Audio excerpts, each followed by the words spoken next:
An outrage grew Friday over a Seattle police officer's remark that a life of a young woman killed by a speeding patrol car had limited value.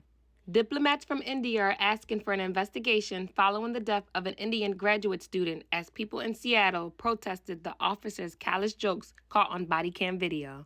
The footage released this week shows Officer Daniel Otterer joking with the Rank and File Police Union's president after a different officer's speeding police car on January 23rd slammed into Janavi Kandula at a crosswalk. Protesters gathered at the Seattle intersection where the 23-year-old graduate student was fatally struck by an officer. Otterer responded to the crash to evaluate whether Dave was impaired. Dave had been driving 74 miles per hour in a 25 mile per hour zone on the way to an overdose call. Otterer still had his body cam on when he reached out to a police officer to report what happened. In the recording, Otterer laughs and suggests Kandula's life had limited value and the city should just write a check for $11,000. At the demonstration, a 5-year-old and her father had a sign on their shoulder saying, "I have unlimited value," and so did Janavi. There were also signs being carried saying, "Jail killer cops and convict Kevin Dave." I think this has galvanized people because it's so blatant and disrespectful to put a value on a human's life at $11,000. And it galvanizes people to see that the culture at Seattle Police Department has some issues that need to be immediately addressed. Hunter's Commission was formed to hold police accountable, along with the Office of Inspector in General and the Office of Police Accountability.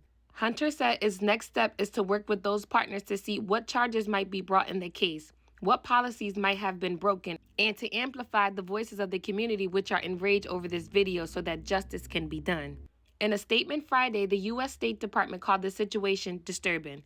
"We are aware of and are disturbed by what was said about Ms. Kandula's death in the body cam footage recently released by the Seattle Police Department." The State Department said, "We would like to take this opportunity to express our sincere condolence to Ms. Kandula's family and loved ones." The Seattle police officer said in a statement Friday that it understands the outrage caused by the highly insensitive comment. It sullens the profession of law enforcement, the reputation of all Seattle police officers, and paints Seattle in a terrible light, the union said. "We feel deep sorrow and grief for the family as the video has re-victimized them in an already tragic situation as they continue to mourn her death. We are truly sorry." But the union noted that the body cam footage captures only Otterer's side of the conversation. There is much more detail and nuance that has not been made yet public. Officer Otterer wrote, "I laughed at the ridiculousness of how these incidents are litigated and the ridiculousness of how I watch these incidents play out as two parties bargain over a tragedy. I understand that without context, the comment could be interpreted as horrifying and crude." He denied that his remarks were made with malice or hard heart. Comment down below what you guys think. Was he wrong? Do you think he did it with malice? I would like to know. Also, if you enjoyed the video, please like, share, and subscribe. And I do apologize if names were pronounced incorrectly in this video. As always, guys, be safe.